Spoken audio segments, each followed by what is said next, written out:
que puedo hacer es revisar en mis registros si hay algún tipo de información que sustente la emisión de ese certificado.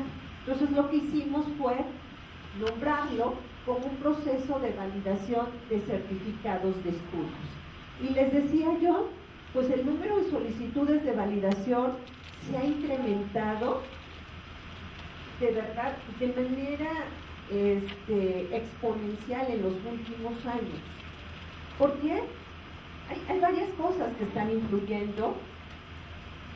Hay disposiciones normativas que obligan a que nosotros validemos esos certificados y que hagamos un preapostille para quienes quieren realizar estudios en el extranjero, o incluso hay universidades ubicadas en el territorio nacional que no entiendo por qué solicitan el preapostille.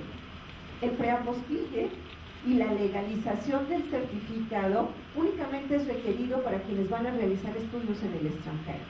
Pero hay algunas universidades que piden que se preapostille. Y hay alguna, no voy a mencionar el nombre, en el sureste, que además dice que se preapostille los de la Dirección General del Bachillerato. ¿Por qué? Nosotros hemos adoptado medidas de flexibilización. Hemos permitido que las instituciones que cuentan con REBOE definan sus propios formatos, emitan sus certificados, definan sus fechas de certificación. Entonces eso mete mucho ruido. Cuando tenemos procesos rígidos, normas muy rígidas, donde todos certifican en la misma fecha, todos utilizan el mismo formato, suponemos que es más fácil revisar un documento. Pero cuando el proceso se flexibiliza y permites que cada institución tenga su propio formato certificado, define sus fechas de certificación, defina sus periodos escolares, hoy ya no solo tenemos periodos semestrales, tenemos ya cuatrimestrales, en algunos casos trimestrales, opciones autoplaneadas. Entonces hoy hay una enorme diversidad y eso a quienes reciben el certificado pues les da un poco de preocupación y entonces dicen pues mejor vayan y legalícenlo, que no es cierto que estamos legalizando porque solo lo puede hacer la Secretaría de Gobernación. Entonces lo único que hacemos es ponerle ahí un sello de que lo revisamos. Entonces bueno, estas disposiciones hacen que tengamos que revisar un determinado número de certificados, pero también hay esquemas hoy de control de confianza en las agrupaciones policíacas y de seguridad privada. ¿Cuáles políticas que se han definido en los últimos años tienen un impacto directo en el trabajo que realizamos? Si hoy se define que para ingresar a un cuerpo policíaco a determinadas áreas necesito el certificado de bachillerato, bueno, pues entonces le estoy dando una importancia distinta al nivel medio superior. Y resulta que si van a contratar a gente en la Policía Federal, en las policías estatales, pues están preguntándonos hoy qué pasa con esos certificados. Ellos sí, a todos los que pretenden ingresar a estos cuerpos policíacos, les piden que los certificados sean validados. Entonces, eso ha incrementado de manera impresionante el número de solicitudes. Tenemos de la Procuraduría General de la República, de la Policía Federal, de policías estatales. También hay instituciones, grandes corporativos, que nos están pidiendo que validemos sus certificados. Y universidades que no quieren enfrentar, y lo entendemos, problemas al momento de titular a sus egresados. Porque si no hacemos un proceso de validación y cuando llegue a la Dirección General de Profesiones a tramitar su cédula y su título, le pidan e encuentren algo raro en el certificado, pues ahí ya vamos a tener un problema. Y yo supongo que hay instituciones de nivel superior que quieren prever posibles problemas y desde un inicio están validando sus certificados. Yo les decía, es impresionante el número de documentos apócrifos que estamos recibiendo. Antes creíamos que solo los malosos, permítanme la expresión, utilizaban documentos apócrifos. Hoy hay padres de familia que con tal de que sus hijos puedan continuando sus estudios, pues están haciendo eso, y estás viendo certificados de jóvenes de 18 y de 19 años que ya tienen un problema de autenticidad. Entonces sí está siendo complicado. En promedio recibimos 100 solicitudes de certificados al mes, pero estas 100 solicitudes pueden incluir desde un certificado hasta 60. O sea, la la Universidad Pedagógica me puede mandar su lista de ingreso para que se la valide. Entonces, imagínense, vienen de todos lados, por los que entran a la pedagógica. Entonces, revisar ese universo está siendo verdaderamente difícil, complicado. Les decía yo, tenemos un récord muy corto, 2009, 1000 solicitudes, pero les decía, en algunos casos hay que multiplicarlas por 60. Entonces, bueno, pues tendría 60,000 certificados que revisar. En el 2009, en el 2010 1,204, en el 2011 1,623, en el 2012 1,787, como oficios, como solicitudes. Y ahorita, en lo que vamos del año, ya llevamos 672. Entonces, es impresionante, se está complicando. Ya les decía, su servidor atiende los más variados temas, pero a este le estamos dedicando una parte importante del trabajo que realizamos como dirección general. ¿A dónde dirijo? Hemos hecho un enorme esfuerzo para reducir los tiempos de respuesta y estamos considerando tiempos de respuesta de aproximadamente 15 días natural. Pero recibir este cúmulo de solicitudes sin contar con los recursos humanos y técnicos necesarios puede resultar complicado. Yo les pediría, si hay aquí instituciones a las que no les hayamos contestado en tiempo, que nos lo hagan saber, porque de repente incluso sistematizar las propias solicitudes nos es complicado. Pero tratamos de atender, creo que lo estamos haciendo. Nosotros hemos recibido comentarios de otras instancias donde sí reconocen que estamos atendiendo en un menor tiempo. Solo tengo un problema para poder cumplir con este plazo de respuesta: contar con información de las instituciones que coordinan. Si no contamos con información, no estamos en condiciones de hacer la validación de los certificados. Porque ¿cómo puedo yo determinar si efectivamente se emitió un certificado a nombre de una persona? ¿Cuál es la situación que con mayor frecuencia incide para que nosotros estemos en condiciones de atender una solicitud de validación de certificados? Contar con la información de las instituciones. Si no contamos con la información, no estamos en condiciones de hacerlo. Y eso puede llevar a que las solicitudes se retrasen muchos días, incluso un mes, varios meses, porque la institución no nos proporciona la información. Les decía yo, coordinamos 36 planteles federales, 109 prefectos, 727 particulares incorporadas. Un universo muy grande. Una matrícula de alrededor de 210,000 alumnos. Son muchos, y más adelante les comentamos. Estamos iniciando procesos de recuperación de información, pero resulta que yo solo tengo información de alrededor de 35,000 certificados, ya sistematizada, ni siquiera lo que emito en un solo año. Entonces, sí hay ahí una complicación. 210,000 alumnos que cursan sus estudios en instituciones coordinadas por la DGB supone un egreso anual de alrededor de, ¿qué les gusta?, 60,000, 70,000 alumnos si tuviéramos niveles de eficiencia aceptables, y el número de certificados que yo tengo ubicado es mínimo. Por eso, cuando empezamos a trabajar con la Dirección General de Acreditación, Incorporación y Revalidación, y empezamos a revisar estas normas de control y se esbozaban los principios de lo que serían los registros oficiales, fue algo con lo que nosotros siempre hemos estado de acuerdo y se hizo efectivo.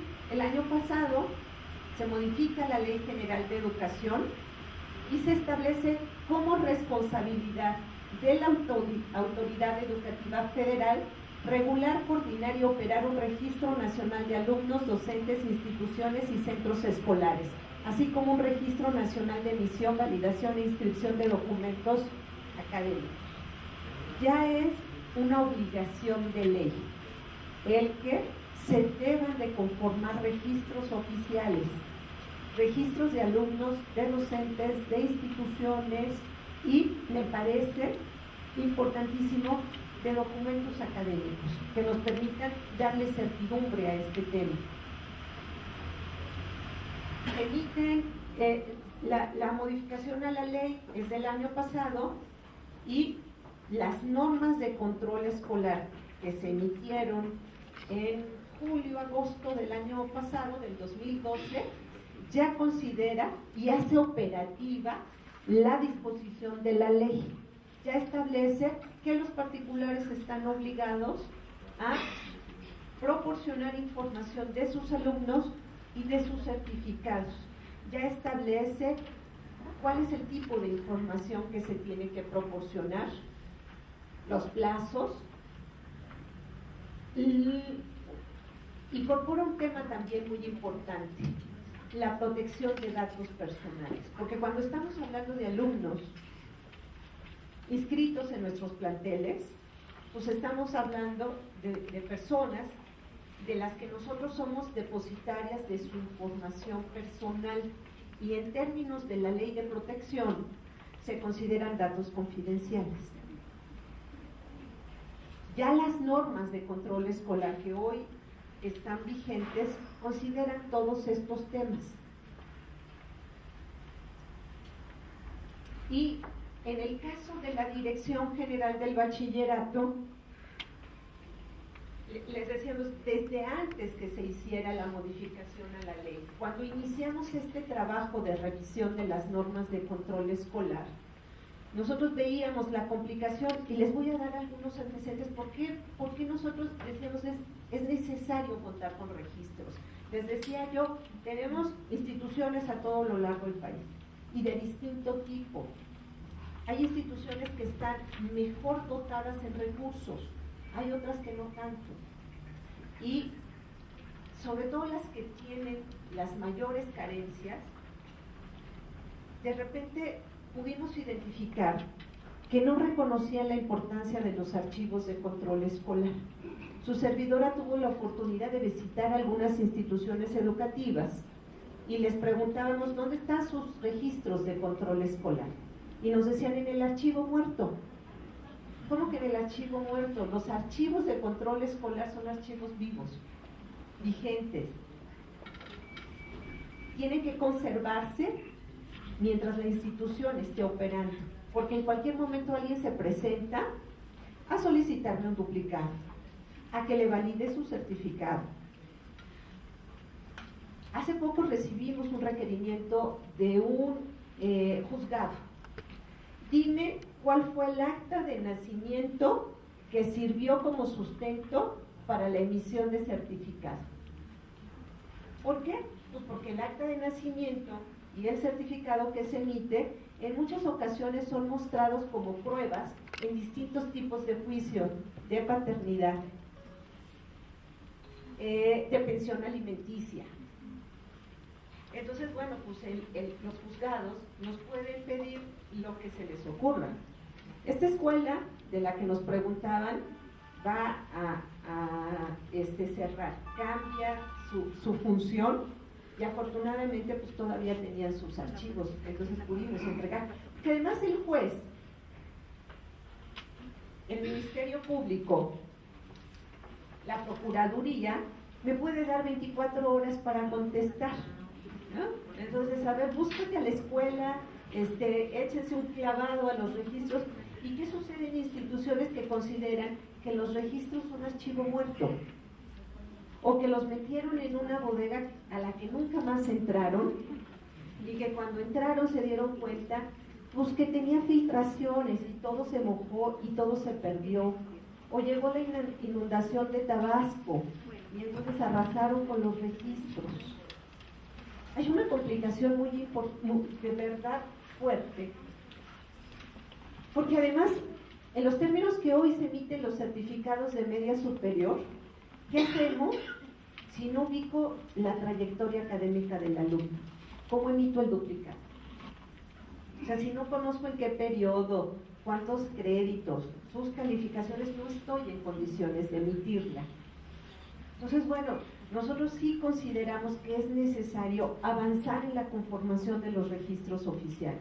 Nos dimos cuenta que había serios problemas operativos en las instituciones educativas, que en muchos casos no se habían conservado los expedientes de los alumnos y tampoco los documentos que les habían sido emitidos.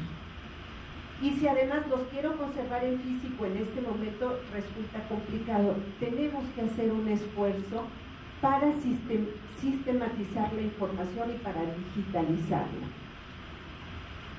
Y eso va a resolver muchos temas operativos, tanto para las instituciones educativas como para la propia autoridad. Bueno, pues nosotros estábamos en una situación, hoy lo podemos decir, han pasado 5 años, que no lo escuchen otras áreas, pero ya cualquier responsabilidad administrativa podemos hoy enfrentarla, porque llegamos a hacernos cargo de un área que no contaba con registros sistematizados, que no sabíamos qué pasaba en las instituciones, que estaba un poco desordenada, que tenía un universo muy amplio, y hoy ya tenemos un rumbo muy claro. Ya tenemos normas que nos parece que son muy adecuadas para las condiciones en que trabajan las instituciones hoy, para los retos que hoy tenemos en el nivel medio superior. Hemos iniciado también este trabajo de capacitar a los responsables de control escolar y de servicios escolares para que reconozcan la importancia del trabajo que se realiza, qué es lo que los planteles deberían de tener en sus instituciones, y además estamos avanzando en el desarrollo de un sistema de control escolar, que es al que yo me quiero referir. Este sistema tiene una estructura que me permite avanzar en la conformación de los registros oficiales. Estamos generando el programa de administración escolar.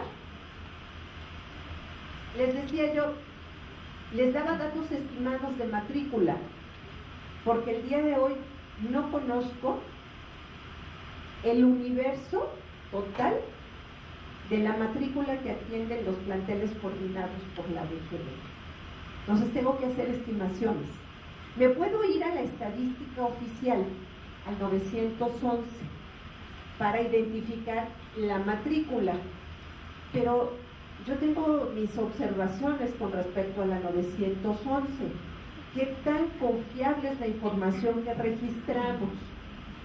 A lo mejor en el caso de ustedes no hay ningún problema, pero en el caso de planteles públicos, federales o estatales, en muchas ocasiones los recursos que se transfieren están ligados a la matrícula que atienden.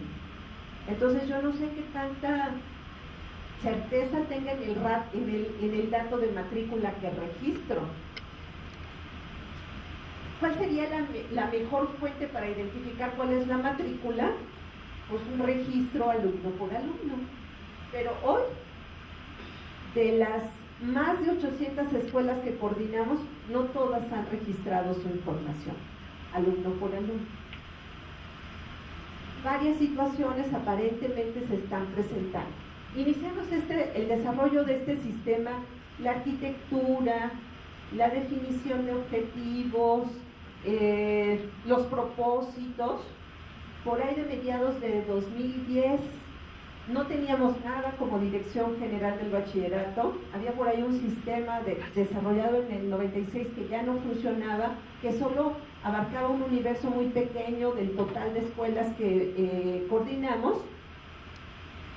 Entonces no nos funcionaba y en estricto sentido no nos proporcionaba información tan confiable. Entonces, bueno, dijimos, vamos a desarrollar un sistema de información. No es nada fácil desarrollar un sistema a nivel de autoridad que permita reconocer la enorme diversidad de las instituciones que se coordinan. Entonces, bueno, ese es uno de los principales retos. ¿Cómo se supone que funciona? En línea y de manera descentralizada. Parte de un principio. El particular, el plantel público, es el responsable de la información de control escolar. Y yo no tengo que validar ningún proceso. Entonces, cada institución es la responsable de subir su información y de estarla actualizando, porque esta información es muy dinámica. Entonces, hay que estarla actualizando de manera